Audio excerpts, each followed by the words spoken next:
Olá, pessoal. Nesta aula eu farei a análise do Conto de Escola de Machado de Assis. É um dos 4 contos presentes nesta obra de adaptação de Francisco Villachan. Vamos ao texto. Eu vou procurar fazer também um paralelo entre a realidade escolar daquele período de 1840, que Machado coloca no início do conto que aquilo ocorreu em 1840, então ele ambientou o acontecimento naquela época, e vamos procurar entender qual a relação nós podemos estabelecer com a realidade estudantil de hoje. O protagonista do conto de escola é um menininho, Pilar. Esse menino sai de casa de manhã para ir para a aula e ele fica em dúvida se ele ia brincar no morro, se ele ia brincar num campo, junto com os amigos, soltar pipa. Uma criança. Porém, ele se decide a ir para a escola. Por quê? Na semana anterior, ele faltara 2 vezes e o pai, que era um homem muito severo, bravo, deu nele uma surra de vara de marmelo, e as surras do pai dele doíam por muito tempo. Então ele calculou, ele pensou e chegou à conclusão de que ele deveria ir para a escola, não porque ele quisesse, mas porque ele estava com medo de mais uma daquelas surras. E narra que o pai era, portanto, esse homem bravo, severo, e que queria para ele, filho, uma profissão de vendedor, uma profissão de comerciante. E para isso, o Pilar deveria aprender a escrever, aprender a ler, aprender a fazer conta. E logo nesse início nós percebemos algo que ainda é muito comum na sociedade brasileira. Em outras também, mas nós vamos focar na brasileira.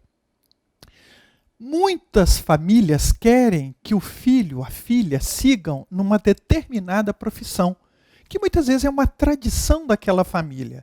Você vai ser médico, engenheiro, advogado, porque na nossa família essa é a tradição. Então nós podemos estabelecer essa relação. E isso mudou em grande medida, mas ainda existe também em grande quantidade.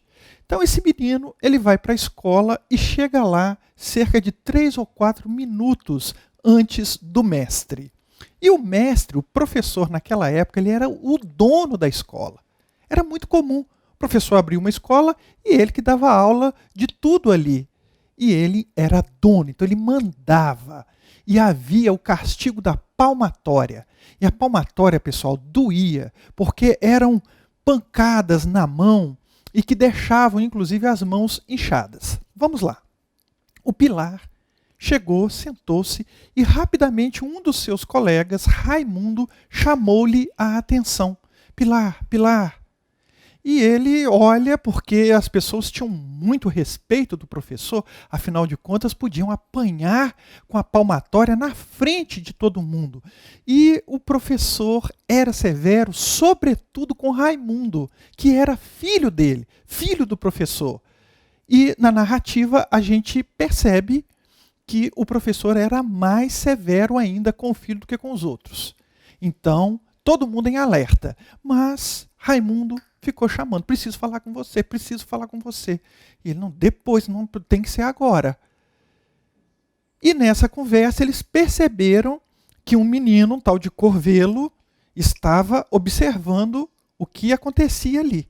E esse menino era o delator da sala. Era aquele que falava, contava para o mestre o que estava acontecendo. Então eles ficaram atentos com o Corvelo.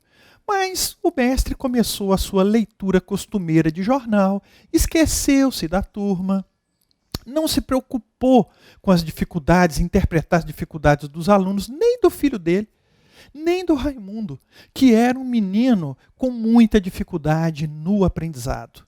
Esse menino levava 2 horas para aprender o que os outros levavam 40 minutos, 50 minutos.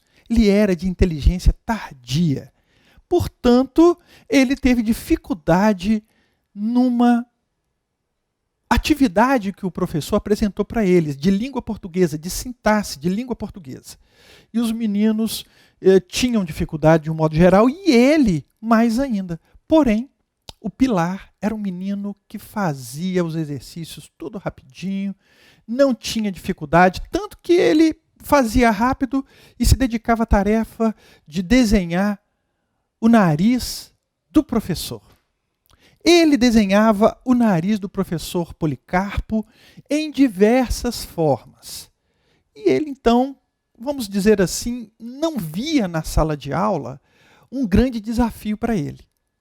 Vejam bem, era um menino que fazia tudo muito rapidamente e tinha bom desempenho, apesar de ser um menino que faltava aula.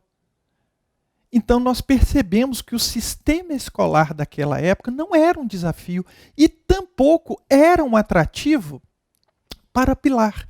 Pilar representa esses alunos que têm mais facilidade dentro da sala de aula e que muitas vezes não veem a sala de aula como um desafio. E aí se torna monótono. Nós estamos agora falando do novo ensino médio. 2022, o novo ensino médio necessariamente começará a ser implementado nas escolas brasileiras. O objetivo é tornar a escola mais atrativa, menos monótona, mais antenada com a realidade dos alunos, de cada aluno. Não colocar todo mundo na mesma sala como se todo mundo quisesse ou visasse o mesmo objetivo.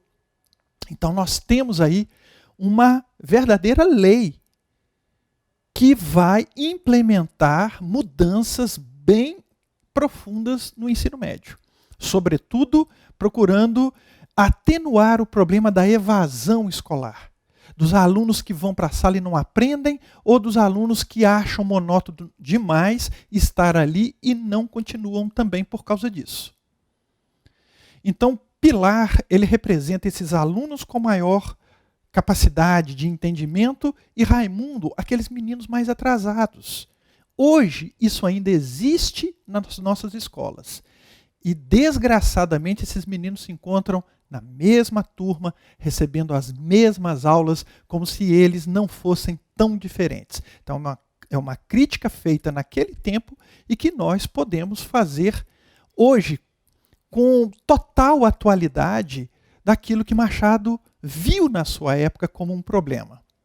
Então, esses meninos estão ali conversando e, de repente, o Raimundo tira do bolso uma pratinha pequenininha, bonitinha, e mostra para Pilar. Você quer? E Pilar falou assim, mas você não me daria. Eu falei assim, não, eu te dou. Você quer? E ele olhou para aquela pratinha, uma pratinha bonita, e falou assim, tudo bem. E foi estender a mão para pegar, e de repente Raimundo puxou e disse, não, mas eu quero que você faça uma coisa para mim. Isso tudo muito baixinho, eu quero que você me ajude com essa lição de sintaxe. E ele estava com muito medo, o Raimundo estava com muito medo do pai. Então, se ele não se saísse bem na lição, ele apanhava. Ele pediu ajuda, porque ele sabia que Pilar era um menino que conseguia fazer bem. E Pilar ficou na dúvida, e de repente ele aceitou. Ele aceitou, falou, não, eu te ajudo. Se o mestre não nos observar, não perceber isso, que mal tem? E o mestre estava lá com o jornal, se preocupando apenas consigo mesmo, ou seja, deixando a turma para lá, coisa que ainda existe em muitas escolas brasileiras. Então o que aconteceu foi que eles resolveram fazer realmente essa troca. E ele escreveu a matéria num pedaço de papel e entregou para Raimundo, e eis que Curvelo se levanta e vai lá e fala para o mestre o que estava acontecendo. O delator foi lá e disse. E de repente, quando Pilar começou a sonhar um pouco em sair da escola, estar com seus colegas, a pipa lá fora, quando ele viu a pipa, ele ficou assim magnetizado. Nossa, o que eu estou fazendo aqui? Ele já tinha se arrependido de estar dentro da sala de aula, ele não queria aquilo, ele não queria nem ter ido. De repente, o professor chama, grita pelo nome dele, senhor Pilar, vem aqui. E ele se levanta e vai lá, ele é fulminado por um olhar que penetra a alma dele, o olhar do professor severo. E ele então, diante daquilo, ouve o professor dizer: você está vendendo conhecimento, informação dentro da sala de aula, me dá aqui a moedinha que você recebeu. E ele vai, tira do bolso, e ele disse que não entregaria aquela moedinha para ninguém, nem se lhe cerrassem ao meio. E aí, de repente, ele enfia a mão no bolso, coloca na palma da mão do professor, o professor olha para um lado, para o outro, e joga aquilo fora. Nós podemos interpretar essa atitude como que uma situação tão horrível pela qual o Pilar passou, como se fosse algo assim em troca de praticamente nada, porque a moedinha não tinha valor, tanto que o professor jogou fora.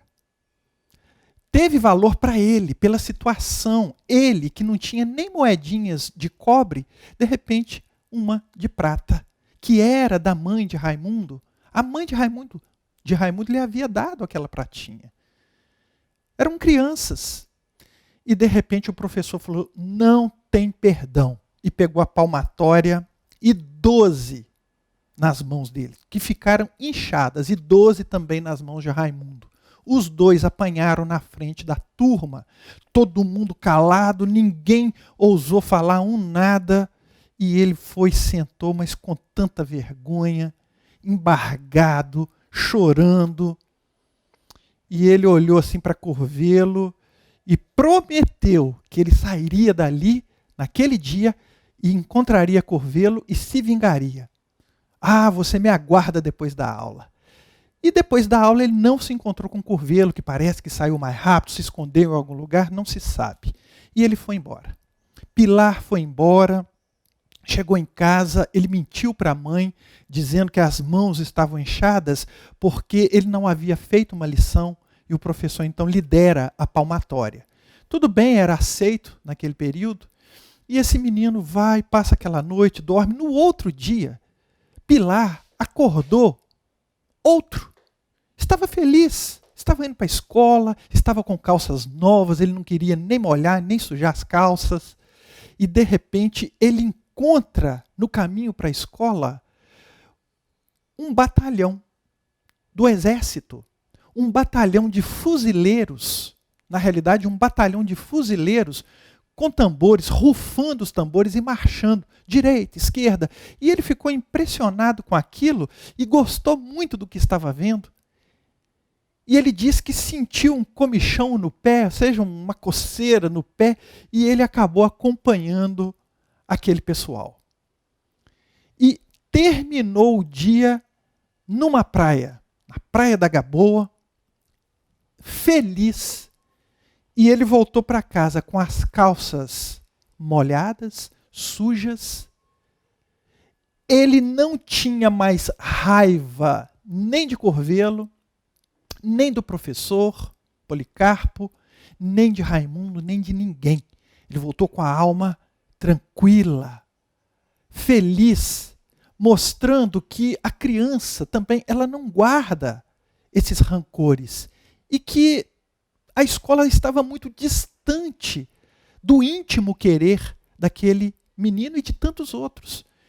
Quantos meninos e meninas se veem hoje obrigados, talvez não pelo pai, talvez não pela mãe, da forma como foi mostrado ali, mas o medo de uma outra forma de violência que nós temos no Brasil, que é o desemprego, que é o indivíduo estar fora do mercado de trabalho, o que é realmente muito ruim, porque nós, como conjunto populacional, como sociedade, nós precisamos trabalhar para que tenhamos o pão de cada dia. Pão de cada dia aí é tudo. É educação, é saúde, é moradia e é alimentação também. Então, hoje existe também essa necessidade de ir para a escola. Será que se não tivesse, os alunos realmente iriam? Será que as escolas estão, de fato, de alguma forma, procurando se tornar mais atrativas? Como eu disse, a proposta do novo ensino médio é esta. Mas nós vemos ali, na história, um mestre autoritário, que não se preocupa com a turma. Isso ainda existe, esse autoritarismo, esse distanciamento entre professor e aluno.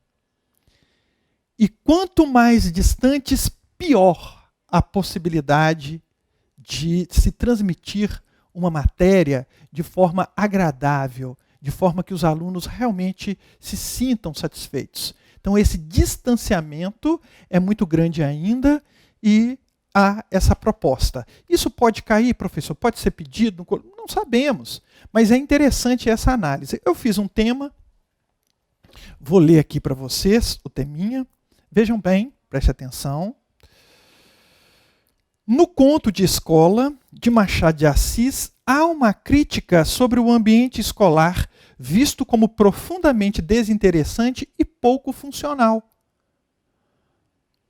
Ou seja, é pouco funcional porque o menino Raimundo estava ali, ele tinha dificuldades imensas e ele não conseguia suprir essas dificuldades. Isso simboliza uma escola pouco funcional. E, claro, desinteressante, nós podemos listar aqui. Hoje os meninos não se encantam com uma pipa lá do lado de fora. Isso é raro de acontecer, como aconteceu com Pilar, que viu através da vidraça da janela a pipa linda naquele céu azul, e ele, poxa, por que eu não estou lá fora com os meus colegas?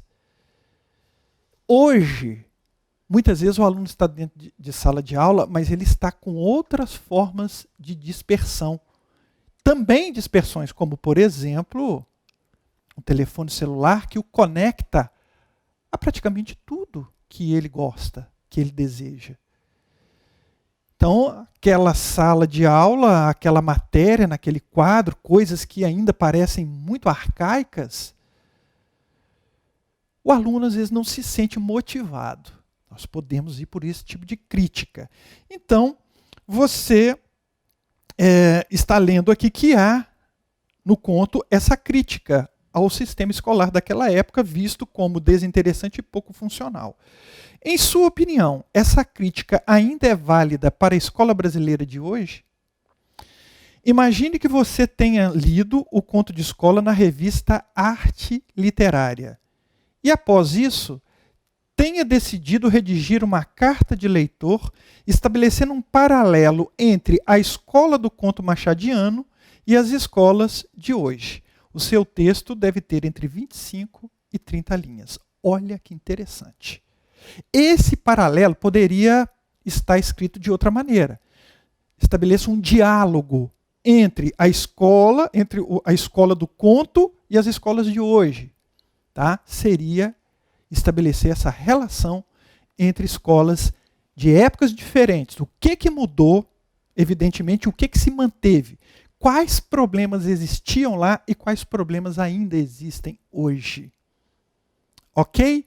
Meus queridos, aproveitem. Um forte abraço. Até a próxima.